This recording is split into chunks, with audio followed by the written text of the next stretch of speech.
Praise the lord. దేవుని నామానికి మహిమ కలుగును గాక.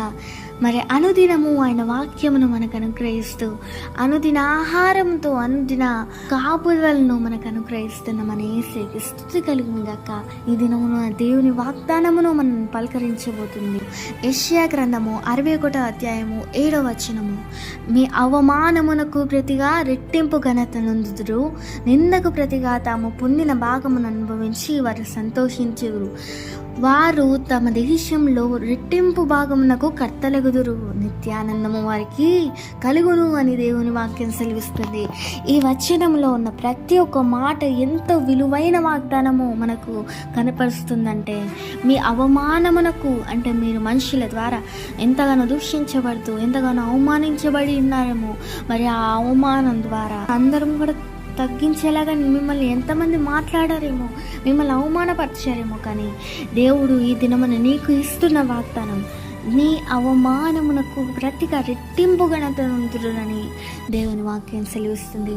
రెట్టింపు ఘనత అంటే ఎవరైతే నేను అవమానించారో, ఎవరైతే నేను కించపరిచారో వారి ఎదుటనే నేను ఎత్తుగా నిలబెట్టి ఒక ఘనత స్థితిని నీకు అనుగ్రహించి వారి ముంగడ వాళ్ళ కళ్ళు చెదిరేలాగా నేను ఎంతగానో రెట్టింపు ఘనతని ఇస్తానని దేవుని వాగ్దానం సెలవిస్తుంది. మరి నిందకు ప్రతిగా తాము పొందిన భాగం అనుభవించి వారు సంతోషిస్తురట. నువ్వు ఎన్ని నిందలైతే పొంది ఉన్నావో ఆ భాగమును నువ్వు అనుభవించదవు. ఒక ఆశీర్వాదం అనే భాగమును నువ్వు అనుభవించదవు, ఒక ఘనత అనే భాగమును నువ్వు అనుభవించదవు. వారు తమ దేశంలో రెట్టింపు భాగమునకు కర్తలగుదురు, నిత్యానందము వారికి కలుగును అని దేవుని వాక్యం సెలవిస్తుంది. మరి దేవుని బిడ్డలు ఎక్కడుంటారో ఆ స్థలమంతా ఆశీర్వాదించబడుతుంది. మన దేవుని బిడ్డలు ఎక్కడైతే ఉంటారో, ఆయన బిడ్డలు ఎక్కడైతే ఉంటారో ఆ స్థలము రెట్టింపుగా ఆశీర్వదించబడుతుంది. అందుకని ఇక్కడ దేవుడు సెలవిస్తున్నాడు, దేశంలో రెట్టింపు భాగమునకు వారి కర్తలగుదురట. అంటే మన ద్వారా ఎంతగా ఏ స్థలం అయితే ఆశీర్వదించబడిందో ఆ స్థలమునకు మనము కర్తలగుదమని దేవుని వాక్యం సెలవిస్తుంది. నిత్యానందము వారికి కలుగును, మనం నిత్యానందం పొందుదము. నీ అవమానముకు నువ్వు పొందిన ఆ అవమానము, నువ్వు పొందిన ఆ నింద, దీనికి ఇంత పెద్ద ఆశీర్వాదమును దేవుడు మన కొరకు దాచించున్నాడు. ఎంతో విలువైన వాగ్దానమును ఈ దినమున దేవుడు మనకు అనుగ్రహిస్తున్నాడు. ఒక ఆశీర్వాద వచనము దేవుడు ఈ దినమున మనకు విడుదల చేస్తున్నాడు. మరి ఇంకో వాక్యం చూసుకున్నట్లయితే యెషయా గ్రంథము 51వ అధ్యాయము 7వ వచనము.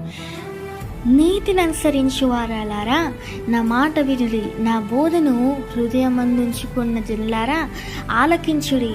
మనుషులు పెట్టు నిందకు భయపడకుడి, వారి దూషణ మాటలకు దిగులు పడకుడి అని దేవుని వాక్యం సెలవిస్తుంది.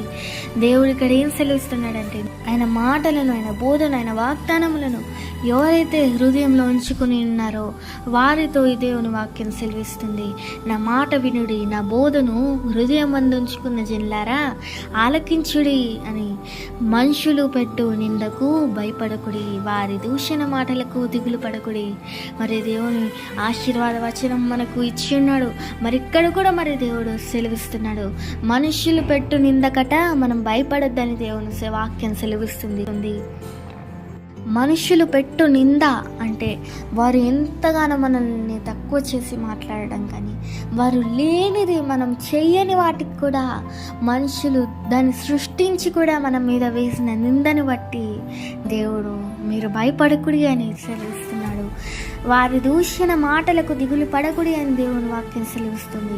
నువ్వెంత మంచి చేసినా కానీ నీ పక్కనే ఉన్నవారు నీ పక్కకు వెళ్ళి ఎంతో దూషణ మాటలు చెప్తూ అనేకుల ముంగడ మిమ్మల్ని దూషిస్తూ ఎంతగానో మీ గురించి చెడుగా పలికి ఉన్నారేమో, దాని విషయమై కూడా దేవుడు తీర్పు తీర్చి ఉన్నాడు.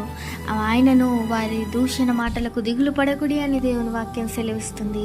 ఎందుకంటే వారి ముంగండి ఎవరు మిమ్మల్ని దూషణ మాటలతో వేధించారో వారి ఎదుటనే మీ తలల్ని ఎత్తుగా ఉంచి రెట్టింపు ఘనతను, పూదండను మీకు అనుగ్రహించేదరు అని దేవుని వాక్యం సెలవిస్తుంది. ఈ దినమున దేవుని ఆశీర్వాద వచనము మనకు వాగ్దానంగా ఆయన హస్తములు చాపి వాగ్దానమును మనకి ఇచ్చి ఉన్నాడు. నా కొరకు నువ్వు ఎంతగా బాధలు పొంది ఉన్నావో, నా కొరకు నువ్వు ఎంతగా నిందలు, అవమానములు, దూషణలు పొంది ఉన్నావో, కానీ నీకు అద్భుతమైన ఆశీర్వాదమును రెడీ చేసి ఉంచిన దేవుని వాక్యం సెలవిస్తుంది. నీ అవమానంకి రెట్టింపు ఘనతనిస్తానంటున్నాడు. ఏ స్థలంలో అయితే, ఏ మనుషులైతే, ఎక్కడైతే నిన్ను అవమానించారో అక్కడే వారి కళ్ళ ముంగనే నీకు రెట్టింపు ఘనతనిచ్చి ఇలా నిలబెట్టబోతున్నానని దేవుని వాక్యం సెలవిస్తుంది. మరి ఈ వాగ్దానాన్ని బట్టి మనమందరము విశ్వాసం ఉంచాయని, ఇలా నమ్మకం ఉంచినట్లయితే ఖచ్చితంగా మనందరికీ వాగ్దానము, ఆశీర్వాదము మనకు అనుగ్రహించబడును గాక. ఆమేన్. ప్రార్థించుకుందాం. చిన్న సింహాసనంపై ఆసీనుడవైన దేవా, నీవిచ్చిన ఈ వాగ్దానమును ప్రభువా మా అందరి ఎడలా నెరవేరుస్తున్నందుకు నీకు స్తోత్రం నాయనా. నీ గొప్ప ప్రేమకై వందనములు యేసయ్యా. మీరు దేశంలో రెట్టింపు భాగం నాకు కర్తలగుదురని, నిత్యానందం కలుగునని నీ వాగ్దానం సెలవిచ్చినావు తండ్రి. ఆ వాగ్దానం ప్రభువా మా అందరి జీవితంలో నెరవేర్చబడును గాక. ఎవరెవరైతే వాక్యంను వింటున్నారో ప్రభువా అందరిని దీవించండి. ఎవరైతే వాక్యం వింటున్నారో వారిని దీవించండి. ఎవరైతే వాక్యం వినబోతున్నారో వారిని కూడా దీవించమని ప్రభువా. హోలీ స్పిరిట్ మినిస్ట్రీస్ని జ్ఞాపకం చేసుకోమని నజరేయుడైన యేసుక్రీస్తు నామములో నా ఈ ప్రార్థన అంతటా అడిగి వేడుకొంచున్నాం పరమ తండ్రి. ఆమేన్, ఆమేన్, ఆమేన్. నన్ను నిర్మించిన రీతి తలచగా